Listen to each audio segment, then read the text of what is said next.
Hello students, I am Sanap KB from Department of Physics of RBNB College, Shrirampur. This is my lecture number 3 on the topic number 15, Structure of Atoms and Nuclei, for the subject Physics for the class 12 Science.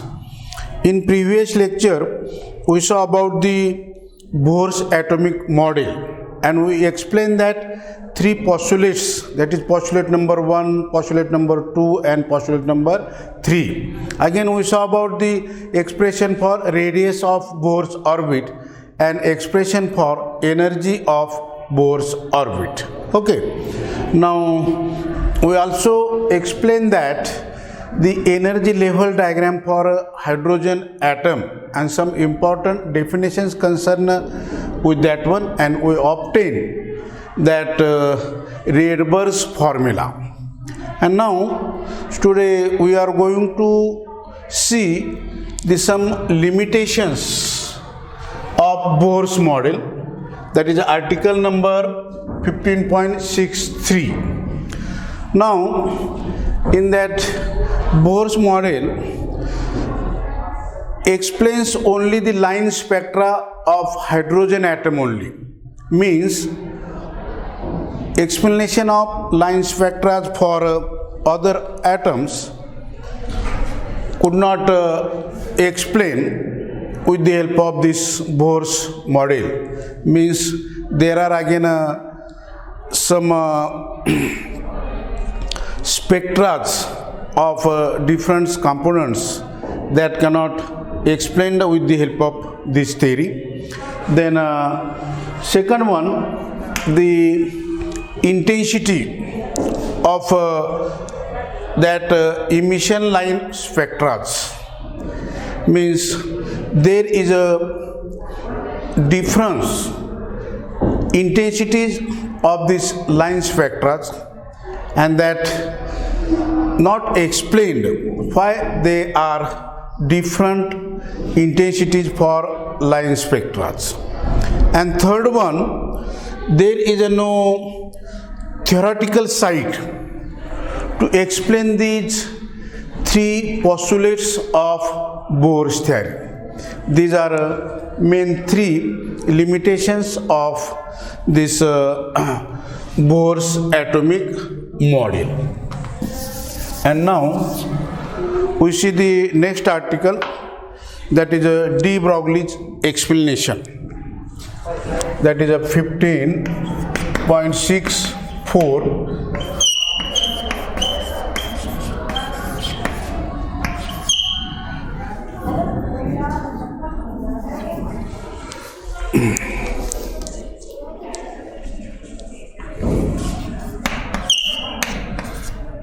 De Broglie's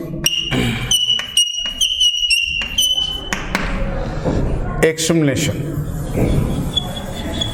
Now already we saw that second postulate of Bohr's theory, that electrons revolve in circular those orbits which angular momentum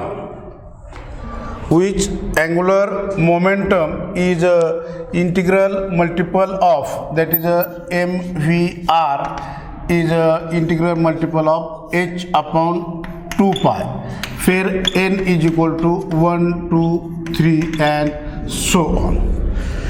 For these values of orbits, electron can revolve through that orbit. Now here this de Broglie's explain that the dual nature of light. Already we studied that light have dual nature, that is wave nature as well as particle nature. That is the photoelectric effect shows the particle nature of light, and now diffraction, refraction, that shows the wave nature of a light. And now he also explained that de Broglie's wavelength de Broglie's wavelength is equals to that h upon 2 pi. De Broglie's wavelength is equals to h upon p, that is a linear momentum, that is a h upon mv. Now this is the de Broglie's hypothesis, and now when these electrons revolve in circular orbit, they performs wave nature also. Means suppose this is an electron, and then when these electrons revolve in circular orbit, now it propagates the wave, that is the nature of wave. Now here we explain this wave nature of that revolve electrons from this figure, just like a standing wave, that is a stationary wave. You know that stationary wave, suppose this string is stretched between these two supports, rigid supports, then wave travels like this one, then from that point it get reflected and standing or stationary wave set up on the string like this one.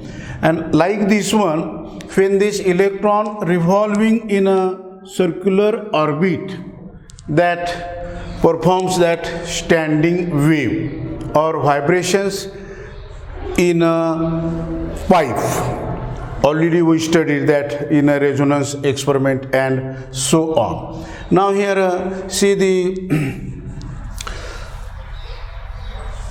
standing electron wave for fourth orbit of an atom here. Now here this is the orbit. Now take here the 4 parts and divide it again here, and starting from this one we draw that this wave. Now after a reflection, then like this one standing wave set up on this circular orbit. This shows that the wave nature of a light here. Now we mathematically explain this principle with the help of these de Broglie's wavelength. Now here see the first one, that length of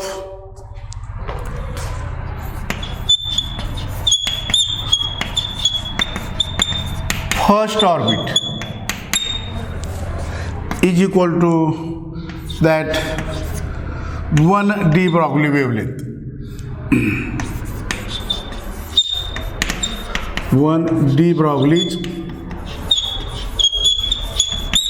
wavelength means here see this center, and now this is the first orbit, that n is equal to 1 here. At that time r be the radius of this circular orbit, then length of orbit is equal to 2 pi r, that is the circumference, is equal to 1 de Broglie wavelength. Suppose this is the lambda 1 for first orbit.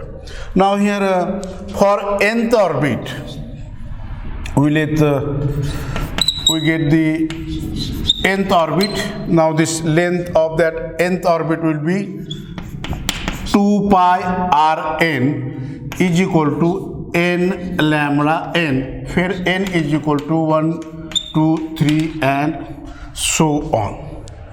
Now this is the length of nth orbit, that is the circumference, is equal to that integral multiple of de Broglie's wavelength here.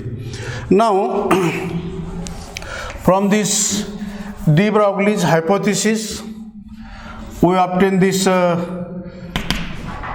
wavelength for nth orbit is equal to h upon pn.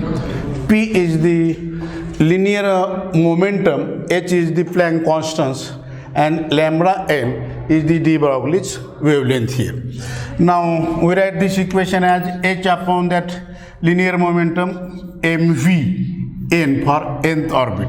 Okay, now suppose this is a equation 2, and now here we get this one is the equation 1, that is a length of nth Bohr orbit. Okay, now we can explain here that Bohr's second postulates. Now putting the value of that lambda n, putting value of lambda n from equation 2 in equation 1, we get that 2 pi r n is equal to n into the value of this h divided by Pn here. Okay, now we get that Pn Rn is equal to Nh upon 2 pi. P will be here and this 2 pi comes to here. Then Nh upon 2 pi. You know this linear momentum that will be m phi r n here is equal to nh divided by 2 pi. This is the mathematical statement of this Bohr's second postulate. Okay, in this way we can explain this Bohr's second postulate with the help of this de Broglie's hypothesis. That hypothesis is like one, that de Broglie's wavelength is equal to h upon Pn, that is Pn is the linear momentum. Now in this way easily we can explain that one again, angular momentum. This term will be that LRN. In similar way we can explain this principle or de Broglie's hypothesis related to that Bohr's second postulate. Okay, now here we can finish this small article. That is first one, we studied that some limitations of Bohr's atomic model and explanation of de Broglie's wavelength or de Broglie's hypothesis to explain the Bohr's second postulates. Okay, we can stop here.